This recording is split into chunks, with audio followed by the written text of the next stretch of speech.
প্রাচীন ভারতের ইতিহাসে এমন একটা সময় ছিল যখন একদিকে যেমন শক্তিশালী সব রাজ্যের জন্ম হচ্ছে, তেমনি অন্যদিকে চিন্তার জগতে তোলপাড় ফেলে দিচ্ছে একদম নতুন কিছু দর্শন। চলুন আজ আমরা ইতিহাসের সেই যুগান্তকারী সময়টাতে একবার ঘুরে আসি। ইতিহাসবিদরা এই সময়টাকে বলেন দ্বিতীয় নগরায়ন। ভাবুন তো, গঙ্গা নদীর তীরে তখন কি বিশাল একটা পরিবর্তন ঘটছে। পুরনো গ্রামগুলো ধীরে ধীরে গমগমের শহরে পরিণত হচ্ছে, ব্যবসা বাণিজ্য বাড়ছে, আর ঠিক এর সঙ্গেই মানুষের মনে জন্ম নিচ্ছে নতুন নতুন সব জিজ্ঞাসা আর ধারণা। তো এই যে নতুন নতুন সব দার্শনিক আন্দোলন, এগুলো কিন্তু এমনি এমনি আসেনি। এর পেছনে ছিল একটা খুব জটিল রাজনৈতিক পরিস্থিতি, আর সেই প্রেক্ষাপটটা তৈরি করেছিল মহাজনপদগুলো। হ্যাঁ, সংখ্যাটা হলো 16। সেই সময় ছোট ছোট গোষ্ঠীভিত্তিক শাসন ব্যবস্থা ভেঙে গিয়ে মোট 16টা শক্তিশালী আঞ্চলিক রাজ্য মাথা তুলে দাঁড়াচ্ছিল। এই সংখ্যাটাই তখনকার রাজনৈতিক কর্মকাণ্ডের বিশালতাটা বুঝিয়ে দেয়।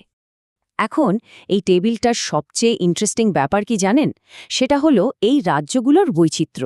একদিকে ছিল মগধের মতো প্রচণ্ড ক্ষমতাশালী রাজতন্ত্র, আবার অন্যদিকে ছিল বজ্জির মতো একটা গণরাজ্য বা রিপাবলিক, মানে সবাই মিলেমিশে দেশ চালাচ্ছে। এদের মধ্যে বন্ধুত্ব, শত্রুতা, লড়াই সবই কিন্তু সমানে চলত। আর এই ডাইনামিক পরিবেশটাই নতুন চিন্তার জন্য একেবারে আদর্শ ছিল। এই রাজনৈতিক ডামাডলের মধ্যেই জন্ম নিচ্ছিল নতুন দর্শন, আর তার মধ্যে প্রথম যেটার কথা আমরা বলবো সেটা হলো জৈন ধর্ম। আর এই ধর্মের সঙ্গে যার নাম ওতপ্রোতভাবে জড়িত তিনি হলেন মহাবীর। জৈন ধর্মের একেবারে মূলে আছে এই জিন শব্দটা। এর মানে হলো বিজেতা, কিন্তু কোনো রাজ্য জয়ের কথা হচ্ছে না এখানে। এখানে জেতার কথা বলা হচ্ছে নিজের ভেতরের রিপুগুলোকে, মানে রাগ, লোভ, মোহ, আসক্তি, এই সব কিছুকে।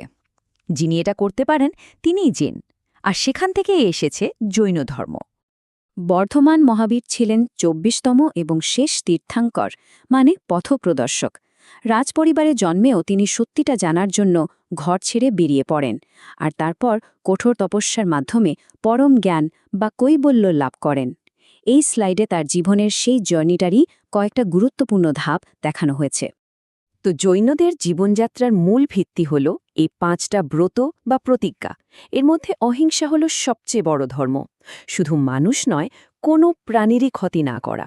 এর সাথে আছে সবসময় সত্যি কথা বলা, অন্যের জিনিস না নেওয়া, প্রয়োজনের অতিরিক্ত সম্পত্তি জমা না করা, আর সংযম পালন।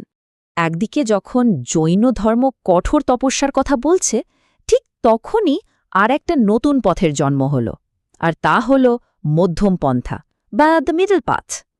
এই পথটা দেখিয়েছিলেন সিদ্ধার্থ গৌতম, যাকে আমরা আজ বুদ্ধ নামেই চিনি। এই স্লাইডটা দেখুন, বুদ্ধের জীবনের পুরো রূপান্তরটা যেন চোখের সামনে ভেসে উঠছে। একজন রাজপুত্র, যিনি মানুষের দুঃখ, জরা, মৃত্যু দেখে ব্যথিত হয়ে সত্যিটা খোঁজার জন্য ঘর ছেড়ে বেরিয়ে পড়েন।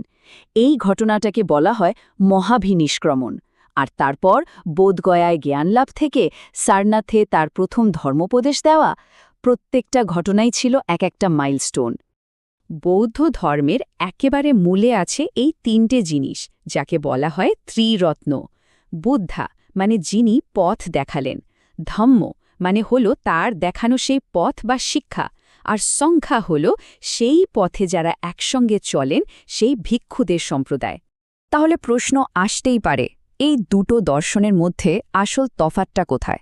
দেখুন, জৈন ধর্ম যেখানে চরম কৃচ্ছ সাধন বা কঠোর তপস্যার কথা বলছে, বৌদ্ধ ধর্ম সেখানে বলছে না, কোনো এক্সট্রিমই ভালো না।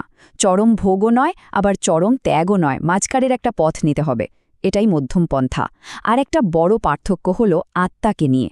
জৈনরা আত্মার অস্তিত্বে বিশ্বাস করে, কিন্তু বৌদ্ধ ধর্মে আত্মাকে স্থায়ী বলে মনে করা হয় না। কিন্তু এই ভাবনাগুলো শুধু কয়েকজন মানুষের মধ্যেই থেমে থাকেনি। এগুলো ধীরে ধীরে সুসংহত হয়েছে, ছড়িয়ে পড়েছে বহু দূরে, আর হাজার হাজার বছর ধরে নিজেদের প্রভাব রেখে গেছে। চলুন দেখি কিভাবে এটা সম্ভব হল। বুদ্ধের মৃত্যুর পর তার শিক্ষাগুলোকে অবিকৃতভাবে বাঁচিয়ে রাখার জন্য বেশ কয়েকটা সম্মেলন বা সঙ্গীতের আয়োজন করা হয়েছিল। এই টেবিলটা দেখুন, বিশেষ করে যারা AIMWBCS ক্লাসেসের মতো প্ল্যাটফর্মে প্রতিযোগিতামূলক পরীক্ষার প্রস্তুতি নেন, তাদের জন্য কিন্তু এই তথ্যগুলো ভীষণ গুরুত্বপূর্ণ। কোন রাজার আমলে কোথায় কে সভাপতি ছিলেন এই সব ডিটেলস প্রায়ই পরীক্ষায় আসে। শুধু কথাই নয়, এই দুই ধর্মই আমাদের দারুণ কিছু সাহিত্য উপহার দিয়েছে।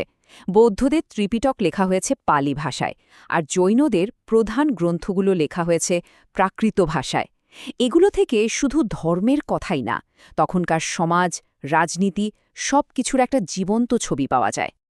আর এই আইডিয়াগুলো যে শুধু বইয়ের পাতাতেই আটকে ছিল তা কিন্তু নয়, এর বাস্তব প্রমাণও আছে। যেমন ধরুন স্তূপ, চৈত্য, বিহার, এই স্থাপত্যগুলো আজও সেই সময়ের কথা বলে। আর সম্রাট অশোকের রুম্মিনদেই স্তম্ভলিপি তো একটা অকাট্য ঐতিহাসিক প্রমাণ, যেটা কনফার্ম করে যে বুদ্ধের জন্ম লুম্বিনীতেই হয়েছিল। তো সবশেষে একটা বড় প্রশ্ন কিন্তু থেকেই যায়, কেন ঠিক এই সময়টাতে পৃথিবীর এই একটা জায়গাতে এমন সব দর্শনের জন্ম হলো যা আজও বিলিয়ন বিলিয়ন মানুষকে প্রভাবিত করে চলেছে?